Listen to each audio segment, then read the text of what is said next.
There's a new boom in pot smokers, and it's a group that you might not automatically think of. All right, as Fox 5's Jessica Formoso shows us, the numbers of seniors using marijuana is at an all-time high. Baby boomers are using a lot more weed now than ever before. According to a new study by the Center for Drug Use and HIV/HCV Research at the NYU School of Global Public Health, 7% of adults, those 65 and over, reported using it in the past month. We did find that use in particular increased among people who lived in states where marijuana has become legal. It's a big jump compared to the numbers in 2021 when only 4.8% consumed the drug, and even less in 2006 when not even 1% of older adults used cannabis. Jonathan Palomar is the senior author of the study. We don't really know how many of these older people recently initiated marijuana as compared to people who might have used maybe even back in the 60s or 70s, and maybe they continued using or reinitiated. The findings, which were published in JAMA, found that there were significant shifts in the demographic and socioeconomic factors of users. We found that females in particular were more likely to use over recent years. Also, people with higher education. The increase in use among this age group has doctors concerned. People are using a lot of the gummy formulations. We don't typically recommend because they last a lot longer in the system and it is easier to take a higher dose than anticipated up front. At this point in their lives, most older adults may be on medication. Mixing their meds with marijuana can lead to intoxication, a serious health issue. Dr. Diana Martins-Welch is a palliative medicine physician. She's seen an uptick in patients being hospitalized for consuming excessive amounts of marijuana. Certainly emergency room visits for patients who are utilizing cannabis and have side effects that they're not comfortable with. They don't realize that they're intoxicated. They may get very anxious, paranoid. They think they're having a stroke. They think they're dying. Dr. Martins-Welch says doctors need to talk with their senior patients about their marijuana use. She says it's important for them to understand both the benefits and the risks. In Midtown, I'm Jessica Formoso, Fox 5 News. New tonight, police need help finding people wanted in connection with a robbery investigation in Queens. 3 incidents were reported on May 31st. Police say, first, 2 individuals robbed a person near Crane Street and Jackson Ave, making off with a phone and keys. Then a short time later, in the same area, the suspects entered a home and stole 2 French bulldogs. In the third case, police say a person was robbed by individuals in a white vehicle and was forced to hand over an iPhone and $800. And with any info, is asked to call Crime Stoppers. A man dubbed by police as a social media prankster is facing multiple charges over recordings that he made at homes and businesses in Suffolk County. Among the acts, Kyle Vasquez is accused of dumping a large container of eggs on his head outside a business's Center Reach, then running away, leaving a total mess behind, and asking to use the bathroom at private homes and then filming the people inside without their consent. Vasquez was arrested at a friend's home last night and appeared in court today. He's accused of disseminating unlawful surveillance images and criminal tampering. We're in the final stretch ahead of the New York City primary, which is 3 weeks from today. Among the top contenders, former Governor Andrew Cuomo, who's now running for mayor, and the frontrunner is telling the New York Times that given another chance, he would never have resigned as governor like he did in 2021. And if elected mayor, Cuomo told Politico that he would launch a national campaign to take on President Trump. For his part, Mayor Adams is blasting Cuomo, saying that Governor Hochul has had to fix many of the policies Cuomo put in place when he was governor. He would say any and everything to get elected. Governor Hochul helped fix the mental health crises. Governor Hochul helped fix his cannabis law. Governor Hochul helped fix the criminal justice problems that we were facing. The mayor also addressing another controversy in the race, saying the campaign rhetoric should be toned down after Councilmember Vicky Palladino suggested that mayoral candidate Zoran Mamdani be deported. Mamdani is a Democratic Socialist, and in the latest poll was only 12 points behind Cuomo in the final round of ranked choice voting. It's frankly disgusting to see the kind of rhetoric that has been normalized in this city and in this country. I will be the first immigrant mayor of the city in generations, but more important than who I'll be is what I'll do. I'll stand up for immigrant New Yorkers, treat them like every other New Yorker. Mamdani was born in Uganda but moved to New York City when he was 7 years old and became a citizen in 2018. Well, today was the first day of early voting in New Jersey's primary elections, including the race for governor. Locations will be open from 10 a.m. to 8 p.m. through Saturday. Early voting ends on Sunday, when locations will be open from 10 a.m. to 6 p.m. New Jersey's primary election day is next Tuesday, and if you arrive before these locations close, stay in the line because you can't be turned away. Well, there's a new chapter tonight in the ongoing saga involving West Park Church on the Upper West Side. This time it centers around whether a nonprofit arts group that leases church space can pay for repairs that would allow it to take the scaffolding down. Fox 5's Arthur Chin has the latest on the back and forth. On the outside, it's a landmark building that's falling apart. The scaffolding has been up for decades because the facade of the West Park Presbyterian Church is crumbling. But what this building on the corner of 86th Street in Amsterdam really is a drama unfolding on the level of West Side Story, along with some pretty big-name actors playing roles like Mark Ruffalo. The main character is the owner of the property, West Park Presbyterian Church. Some might consider it the Goliath. The David in this story is the tenant, the nonprofit called the Center at West Park, a one-of-a-kind community center. The particular building and its multiple spaces throughout allow so many different ages, talents, and forms of arts and culture and community gatherings, whether it's gymnastics or it's kids theater, to all be under one roof at a rate they can afford and bring in audiences that can pay what they can, be subsidized. But the plot twist for this property thickened during the pandemic. With the city sheltering at home, its owner, reportedly facing bankruptcy, moved to sell it to a developer, reportedly to convert to high-rise condos. And here's the twist, the building's tenant wants to stay and has allies like Ruffalo. They've even raised enough money to fix the facade and remove the unsightly scaffolding. Normally, a landlord being offered money by a tenant to make repairs around the building, or we're talking about $5 million here, might be delighted. But some tell us that would mean having to let the tenant stay, which would make it harder to sell the property.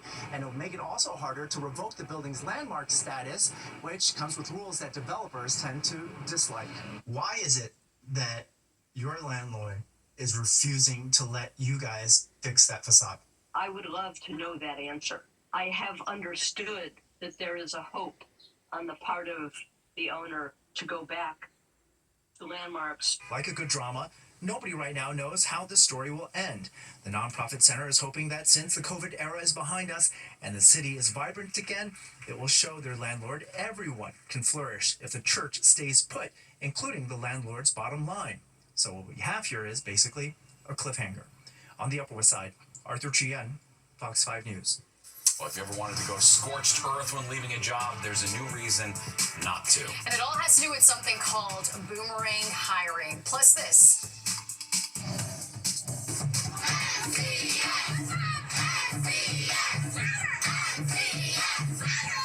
Are the reason behind the rally on the Upper West Side to save a beloved private school.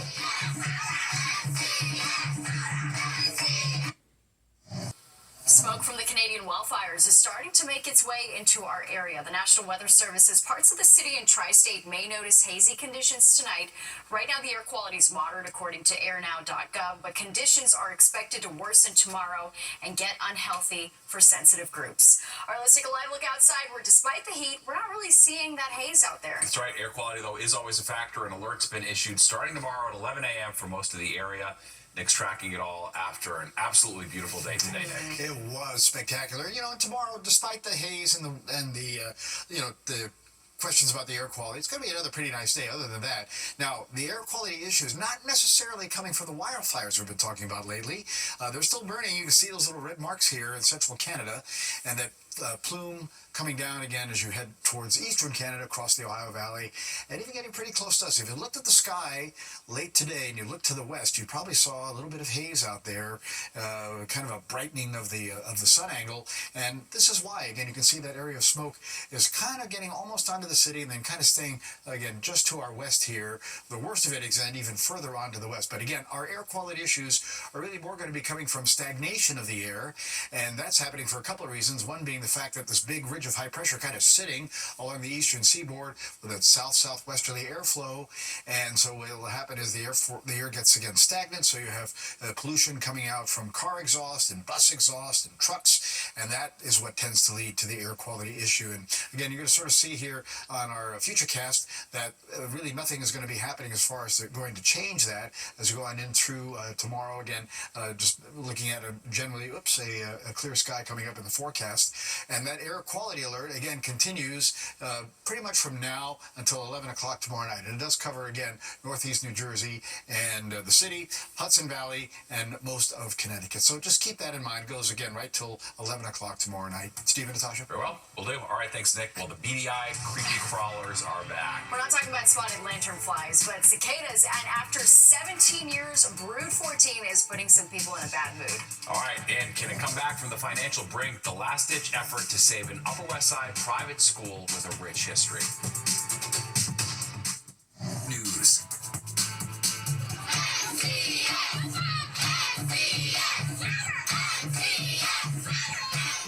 Students fired up and taking to the streets on the Upper West Side, all in a last-ditch effort to save their beloved school.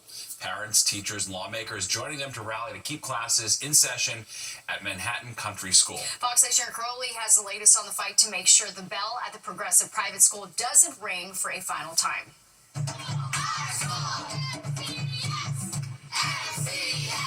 Devoted students, teachers, and parents holding a rally to try to save the Manhattan Country School on the Upper West Side.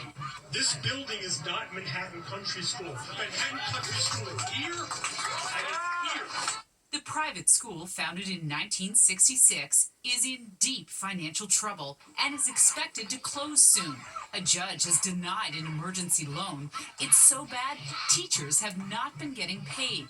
Despite that, the faculty remain loyal to these students and the school's progressive social justice mission. As long as we have students, as long as we have parents, as long as we have moms who remember the mission and vision of Manhattan Country School. We're going to fight for MCS and we're not going to go down without a fight.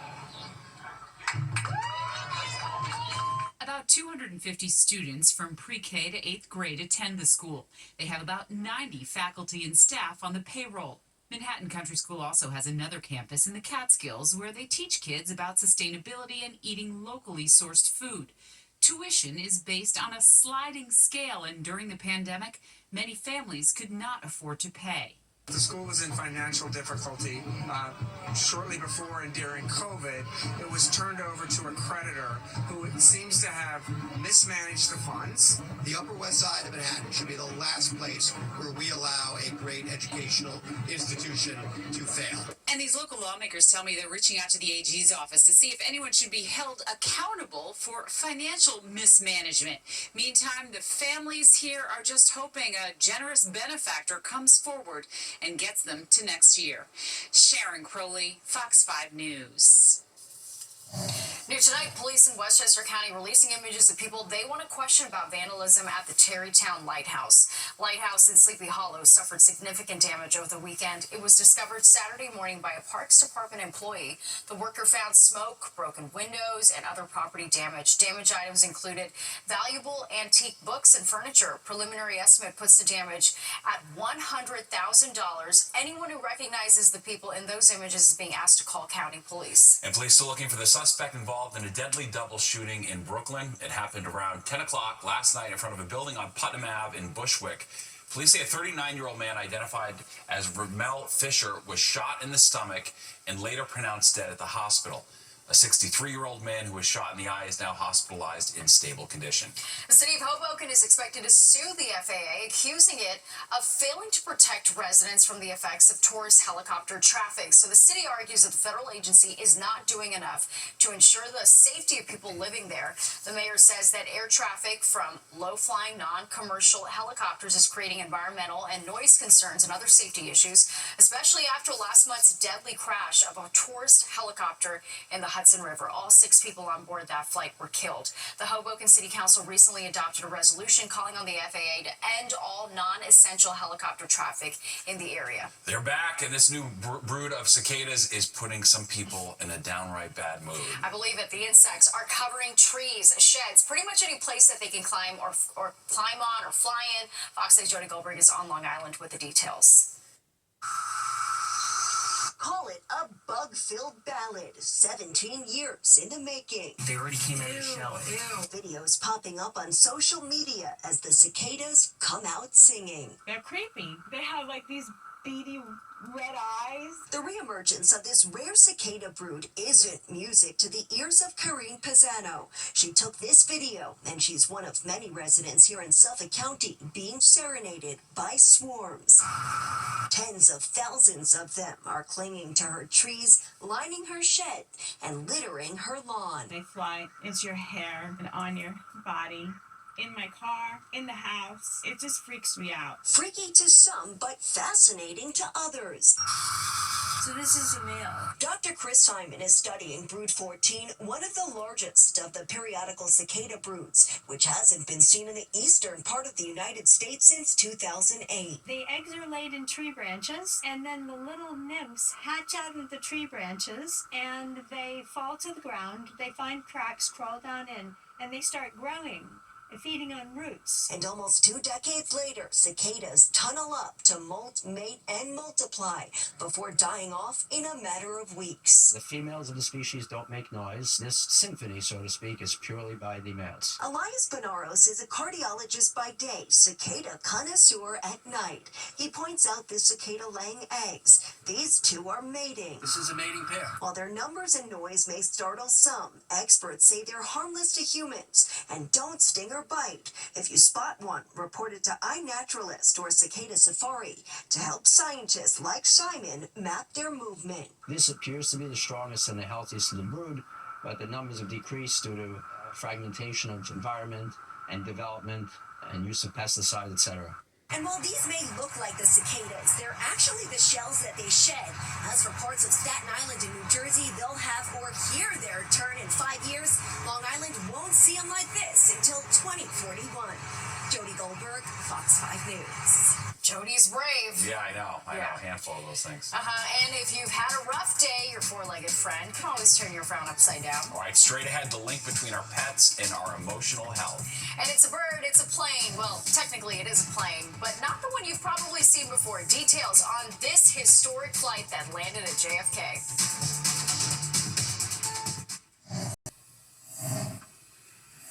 A historic arrival at JFK today, marking the first time an all-electric plane came down for landing at one of the area's big 3 airports. Fox 9's Meredith Gorman gives us a bird's-eye view of the 45-minute flight. A milestone moment today for the future of air travel. You're probably looking at this aircraft right now thinking, what is that? It's an advanced mobility aircraft. It's a fully electric airplane. The batteries are all in the belly. It has dual redundant electric motors that are in the tail of the aircraft, and they're positioned there because that makes for a really slippery, efficient airplane, but it also makes it a super quiet airplane. Beta's Alia electric plane landed at JFK Tuesday after a short flight from East Hampton. The first time an electric plane has ever touched down at one of the 3 New York City area airports. Clark was one of the 6 people inside the plane when it traveled along the shoreline of Long Island at 1,500 feet in the air and flew at 135 knots, which is about 150 miles per hour. One of the features that makes this plane so unique is its energy efficiency. It doesn't require jet fuel. That flight right there is just doing the energy math on it. Costs us about $7 in energy to fly from the Hamptons here. This shift away from traditional jet fuel unlocks the potential for the movement of people and goods while reducing emissions, reducing noise pollution, and improving air quality for communities surrounding the airports. This flight happened after years of rigorous testing by Beta and safety reviews underway by the FAA. The aircraft is now in its 3rd phase of its progression into the air mobility space after initially being used as a cargo and medical plane. Clark says it's done thousands of takeoffs and landings across the country. It's now at the point where the aircraft has received a market survey ticket, which is in between research and development and full certification from the FAA to fly. That allowed the plane to fly with passengers on it today. Meredith Gorman, Fox 5 News. Pretty amazing. Awesome. Yeah, that looks like the future to me. Well, he is a medical marvel, and tonight he's back home after going through gene editing therapy. And we just prayed for 10 months. And here it is. We'll show you the emotional neighborhood reunion.